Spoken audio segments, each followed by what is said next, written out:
Hello, I'm Cosmic Jack. Welcome back to my YouTube channel. Today I wanted to come on and give you a little bit of a breakdown of the energy of what's to come for February. How are we feeling? Leaving all of this Capricorn energy behind. January was really kind of like clean slate energy, but it also, I think sometimes people get a little twisted of like, when you come into fresh energy, it doesn't necessarily mean that like everything is just like clean and clear and crystalline and like ready to go.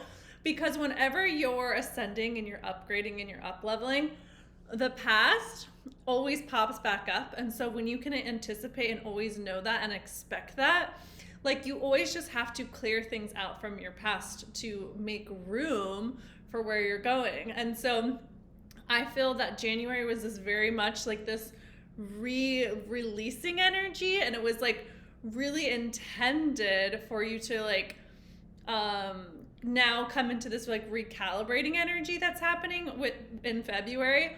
And so you just actually needed to really expunge a lot in January, release a lot of emotions, really like open your heart deeper. That's what Mars retrograde was helping us do, and really release the past of Capricorn, because like now Capricorn energy is like done and over with. Now that like all of this Pluto energy has now moved into Aquarius, all of the outer planets have moved on from Capricorn. And so we're now just in this forward facing reality that we're now creating. And so January was really like a fresh start, but it was like, it wasn't like everything was like completely closed. We still needed to like kind of like drudge out the well, so to speak, and like really crystalline and clear out our bodies, our energy field, so that, and like rest a lot. I did a lot of resting so that we can really now recalibrate and rebalance the energy in February, because February has this like very like almost like spiritual awakening energy, and things are gonna definitely start moving faster. And I think a lot of like miracles and manifestations can come in this month, but it's definitely like a recalibrating energy. It is a 2. We are in a 9 year plus 2. The month of February is an 11. So maybe some psychic manifestation and mastery, but also that's also adds up to be a 2. So it's definitely like, again, we're like balancing the scales. We're coming into inner harmony with our masculine and feminine balance. And we're really just having to like open and forgive and reconcile the past and really like open our hearts deeper. February, I always think it's so funny that like Valentine's Day is in the month of February during Aquarius season. But this year, I feel like it's very on point because we're just having such an influx of Pisces energy this February, and continuing into March, of course, we will have the eclipses and Venus retrograde in March. And so again, like I feel like things in February we're kind of just balancing out and like reintegrating internally so that things can then finally like move forward and manifest, which I just put out a video about how to really embody your divine feminine, which requires you to move through emotions and like how it's a really physical process. So be sure to check that out if you want to understand the energetics of like moving through emotions and energy to really raise your vibration and embody the divine feminine. You can find that on my YouTube channel. But let's dive into the energy of February, because we are starting this with like new electric energy. We just had the new moon in Aquarius. Uranus is now direct. And so it's like all of these internal shifts and changes that we have been doing since last September can now really start to move forward, especially in the energy of Taurus. Taurus is Mother Earth. It is divine feminine. It is abundance. It is safety, security, support. It is the sensual pleasures. It is the 3D things that make life worth living. The 5 senses, the touch, the food, the resources, the perfume, the beauty, the candles, the soft blankets. Like, it's just really like those feminine touches that you like add into a home that turn a home into a home, you know, turn a house into a home, shall I say. And so, you know, it's like, it's the roses, it's the flowers, it's, you know, it's the water, it's like all of those feminine beauty codes that we so love and adore, and really just like the generous circulation of resources and the abundance, and just think like I don't know, like to me Taurus is like rose gardens and like just beauty codes, right? So and it's really grounded. So it's like we're all of the, in order to have that externally, it's like you have to embody that very physically. And so you've had to like move through a lot of fear, a lot of lack, a lot of scarcity, a lot of limiting beliefs, like all of that sort of stuff. And so now it's like the 3D manifestation, which Taurus rules, can come to fruition, because Taurus is about reaping what you sow. So it's like the work and the effort that you put in since September on a very internal, energetic basis can now move forward now that Uranus is direct. Because Uranus is about change, and when it's retrograde, it's about internal change. When it's direct, it's about external change. And so, you know, Uranus can throw in a little bit of a plot twist. And so expect the unexpected. When it stations direct, you always feel it very viscerally on a very physical level the week of its station. And so if things are just kind of getting wonky and shaken up, just know that that is that Uranus energy. Uranus will come into play with the full moon in Leo, which I will talk about in a second. But we also start February with Venus moving into Aries and Jupiter stationing direct on February 4th. Confirmation. I don't know what we're confirming here, that the stars are good. Jupiter has been retrograde since October 9th.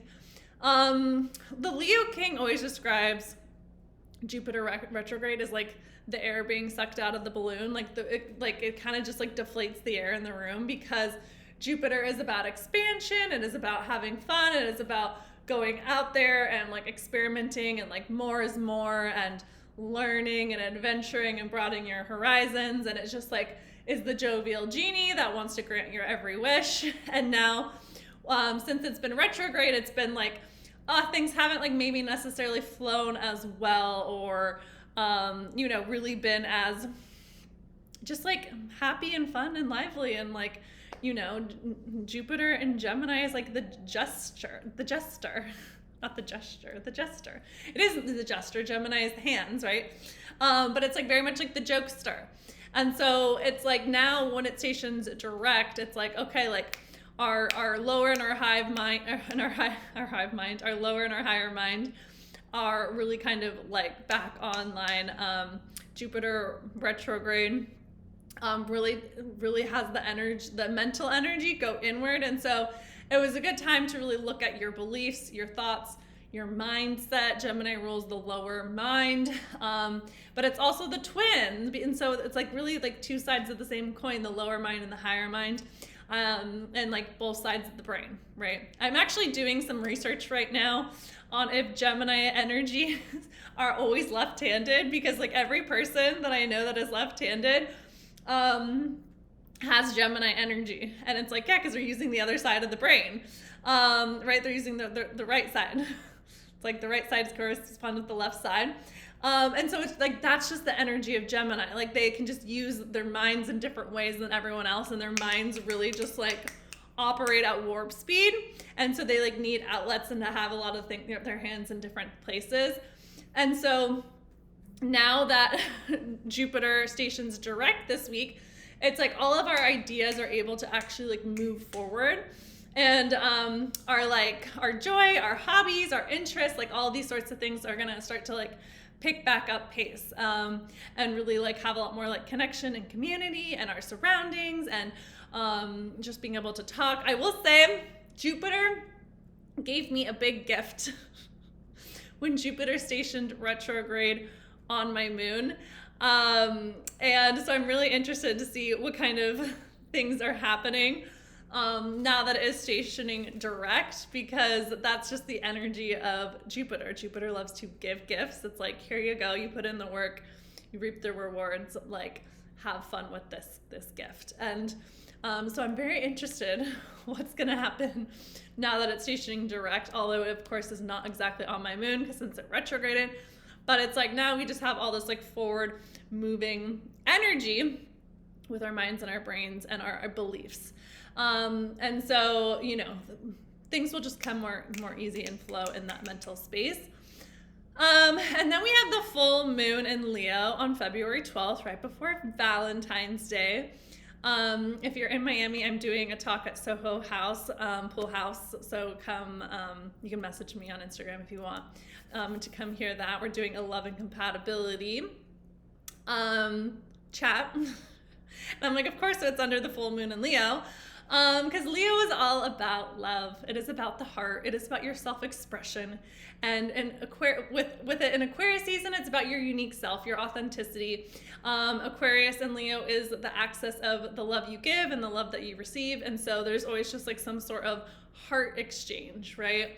And this full moon is square Uranus. And so now that Uranus is direct, I feel that this full moon is shaking up the heart space, shall we say, really cracking our vibrancy and our hearts wide open. A lot of our expression can now be reawakened and externalized. I also find it funny that the full moon in Aquarius last August was also square Uranus. And so now we have the full moon in Leo square Uranus. So you can think back like August 16th, 2024. I had a big up level with that full moon. So I'm very, again, curious to see what happens with this full moon in Leo square Uranus, because Uranus loves to create cracks. Uranus loves to create change. Uranus loves to shake things up. It's like earthquake energy. And so kind of expect the unexpected with that full moon, but it's definitely opening and cracking open your heart. It's so interesting because I pulled some cards for the energy and my eye just keeps going to this Three of Swords with this devil energy. And here's the thing that a friend recently told me about the Three of Swords is like you have to actually like remove each sword. And so to me, I feel like there might be some sort of heart opening happening with this full moon.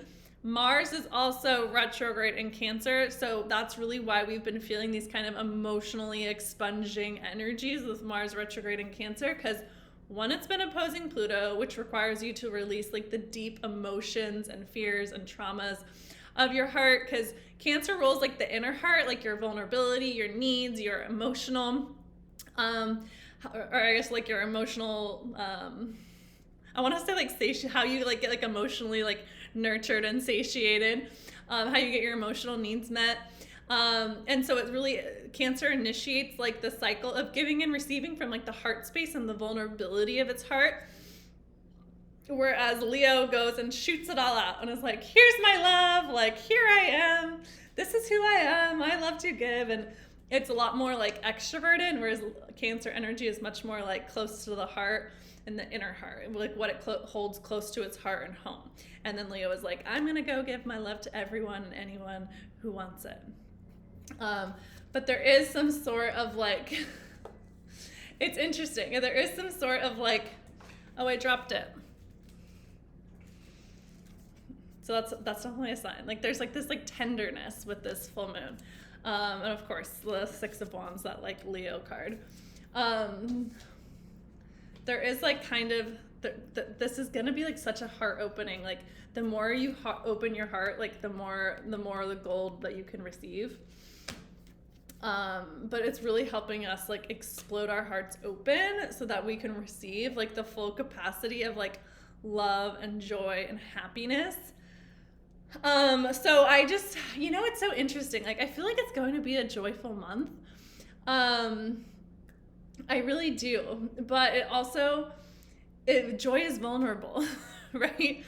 And so I think that's like kind of like this like heartbreaking like energy. It's like you actually have to like get over like your own shit to like feel as happy as possible. You know what I mean? Like it's not actually like that comfortable to like be in deep joy, because like, let me just tell you, like when you were happy, you were the first person to get shit on, because everyone else is like let me take some of that light, like let me take some of that joy, let me take some of that juice. Or like the opposite, like they like want to like knock you down a few pegs, you know what I mean? It's just like energetic, because like you're just like, your light is so much for people, right? Like think about like when you get like a like light, like a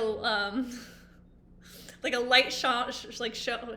Why am I forgetting the light, like shown? I'm like forgetting the word. Anyways, I'm just like staring at these lights. Like when you look at the light, it like hurts your eyes sometimes. Like that's what it's like to hold a lot of light. You know what I mean? It's like too much. It's like too much light. Or you like want to like wear sunglasses and like, ugh, like it's so bright. Or even just how the sun can be really exhausting if you're out in it too long, right? It's like that sort of energy. And so it's like, it takes some bravery and some vulnerability to really shine your light. And so it's going to be interesting because we have Mars retrograde in Cancer. It will station direct on February 23rd. And you know, so it's really like, well, we're just having to emotionally reconcile a lot. And in order to move forward into the future, you really have to release the emotional pain, and the density and the fear and the trauma of your past. Like imagine getting into a relationship with a wonderful partner, and they just like projected all of the fear of their past relationships onto you, right? It's like, that's not fair. And I don't want to be in a relationship with someone who's treating me the same as like their ex who treated them bad. Because like, that's not what I want to do. That's not my heart. But that's like essentially like what you're doing to your life and to the universe when you're not forgiving and reconciling and releasing your past. So it's like, don't bring your past shit into the future reality that you're creating, you know? So it's like that stuff just really has to be let go. So that there's like a lot of passion and a lot of creativity and a lot of just like everything that you've wanted is going to come online. And so, but you have to not bring it into the future, right? And so that's what this Mars retrograde in Cancer has been really supporting you with, is like really clearing out those emotional fears and pains and traumas, and really grieving and releasing and feeling, so that your heart can open more to receive more love and joy and all that. So anything that's been like blocking your heart, release this month. You gotta release it for good. Expunge it from your field. And then, you know, we're really in the eclipse zone once that full moon happens in Leo on the 12th. And so everything that's like happening is going to be like destined and karmic and important. You know, if you've been following me for a while, how much I love eclipse season, because it's when higher octaves of destiny, of your karma, of your fate really are at play. And so I always say, like, if I'm out of alignment, show me where I'm out of alignment. Like, remove the thing, bring in the thing, you know, like reward me, or like tell me what's not working. Because there's really just like higher octaves at play. And so everything that's happening is really happening for you. The thing I'll say about eclipses have to do with relationships. And we're going to be having Venus retrograde during eclipse season.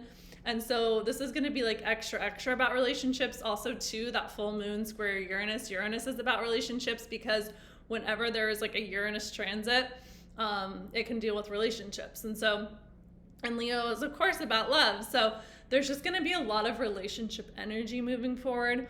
But also like relationships can be your biggest catalyst. You know, like think about like when you get your heart broken and then you just like up level and upgrade and like have the major glow up of your life. Like relationships can be catalysts in that way. Or on the opposite spectrum, like that one friend that comes in and you guys just both just like your energies just like skyrocket each other. It's like that's kind of like the energy for this month. There's going to be such an influx of Pisces energy. We of course have the North Node conjunct with Venus, It actually is conjunct with Venus, and it will conjunct with Venus. But with Neptune. And so there's this like really kind of like slippery Piscean energy that we're going to be under for a while, like pretty much until April. And then we of course will have the eclipses. The eclipses will happen Let me see. The eclipses will be in Virgo and Aries. So the first eclipse will be during Pisces season, March 14th at 23 degrees of Virgo. And then we'll have the solar eclipse on the 29th at 9 degrees of Aries. But the North Node will be in Pisces. And then we'll have that Venus retrograde. We're already in the Venus retrograde shadow now. But Venus will be retrograde March 1st to April 12th. And so just pay attention to any sort of relationship energies that are happening. Because when it comes to Pisces, Pisces is about manifestation. It is highly spiritual, like spiritual activations coming down hot. But Pisces really is about clearing and closing out the past so that you can receive and manifest. Like I always say, it's like opening and closing loops. Like Pisces has one foot in the spiritual and one foot in the physical. And so they're supposed to be the master creators. And so pay attention to who comes into your life that you want to co-create with. You know, maybe that's physically, maybe that's a project, maybe that's a friend, maybe that's someone on that spiritual side that wants to co-create with you. But in order to welcome in like the blessings of Pisces, right? Pisces is about divine love. It is creative. It is intuitive. It really is like very like Hierophant, high priestess energy. In order to be like that high priestess, you actually have to be in the divine feminine and not the wounded feminine, which is where the shadows of Pisces lie. It can be really self-sacrificing. It can be really escapey. It can be really avoidant. It can be overly emotional. It can really be disassociative, really out of body, really codependent, really needy, really victim-y, victim consciousness. And so with this influx of Pisces energy, you have to be really careful to not go into the shadows of Pisces, so that you can really actually welcome and enter your like high priestess, divine feminine era. And the way that you do that is you be grounded. You be grounded. Because Pisces actually rules the feet, and is the soles of the feet. More specifically, it represents standing with your feet on the ground in the physical world while looking up to the stars and to, you know, the universe, asking for guidance. And then you get the intuitive downloads and the nudges and the inspiration and the ideas, and then you go and take action here on the physical earth. And so if you're not grounded, then you just get lost in that spiritual addiction or, you know, the otherworldly, escapey, avoidy tendencies, and you're not actually able to create heaven on earth here. And so just be really careful. Don't get lost in the sauce of your emotions. Don't go Delulu. Be really grounded this February, this Pisces season, because there's gonna be like crown channel like wide open. The veil is gonna be very thin. And you know, it's important to like, because we're in such like love energy, to really have your standards high, have those boundaries so that you're not seeing everything through the lens of rose-colored glasses. And what I always say to people who have like strong Neptune or, you know, Pisces energy, I'm like, write down a physical list and cross-reference and cross-check everything on that list, with like the actions of a person, right? I'm like, cause Pisces sees everyone as like, they're so loving and they're so wonderful and they're so mystical and I just see their heart and they're just such a good person, when in reality, they're not showing up that way in the 3D. And so it's just gonna be really important that you hold your standards, your boundaries, and really have like the 3D physical proof. I'm like, what does he say and what does he do? Like, you know what I mean? Like if you're calling in relationship or like in relationship, it's like, it's a very like black and white. There's Pisces is in the gray, and it's like, it's actually just very black and white. It's like, what did he say? What did he do? Because his actions are going to show you, and we can't look with our rose-colored glasses on and be like, but I see his higher self. I see who he could be. And it's like, but you're only hurting yourself by entering into something like that with like your rose-colored glasses on. And like, don't lose your hope, don't lose your faith, don't lose your optimism. Just have your boundaries, right? Have your standards. Know your value, know your worth. Like, that's kind of the energy. Cause you know, a Pisces like wants to like rescue every wounded bird. Like, come live with me, come live in my home. That's just kind of, you know, we love Pisces for that. You know, they're just so magical and mystical, but like they have to be grounded on the 3D so that they can support themselves, that they can be rooted, they can be grounded, and then they can actually create here on Earth. So there's just definitely this like rebalancing, recalibrating energy that's happening, and that's going to again require you to emotionally release the past. So again, if you want to know how to do that, go watch my last video I put out, really about how awakening the divine feminine within, becoming a powerful manifester, and really unlocking your abundance codes is all about the body, and we do that through energy healing. And so if that is something that you are interested in doing, because energy healing just shortcuts the process, definitely check out my new feminine frequency container that I'm doing with my dear friend Jacqueline. She's a powerful 7D AHAI trained energy healer. Her sessions are fucking straight Pisces magic is what I'll say. Like such Pisces magic, like it's like miraculous healing. And so, you know, you don't have to do like that, and you do the work, but it just is made 100 times easier with energy healing because it just shortcuts and quantum leaps the healing. Pisces is about quantum healing, quantum love, quantum up level, quantum creation, because the divine feminine, that is where she thrives, is in the possibilities of creation. And you know, she feels safe in like the ocean. She doesn't need to try and manipulate and control her reality because she knows and trusts that she's like, that's where the miracles exist. And so that's really what, like, it feels like we're recalibrating internally too, so that in March, like, a lot is going to shift and happen. So it's going to be interesting. But I'm excited. And again, so much love and joy to be experienced. So just work with the energy accordingly.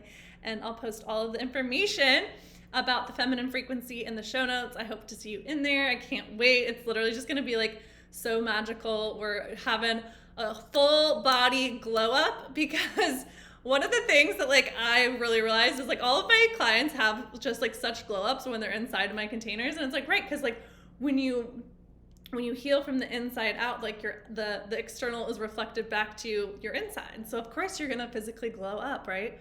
And so we're gonna glow up from the ground up using the body and using energy healing. So I'm super excited to hold space for that. It's gonna just be so powerful and potent and just like next fucking level. Like the quantum healing, the quantum up leveling is gonna be just so crazy and transformative. So sending you lots of love. Happy February, and I'll see you on the next one.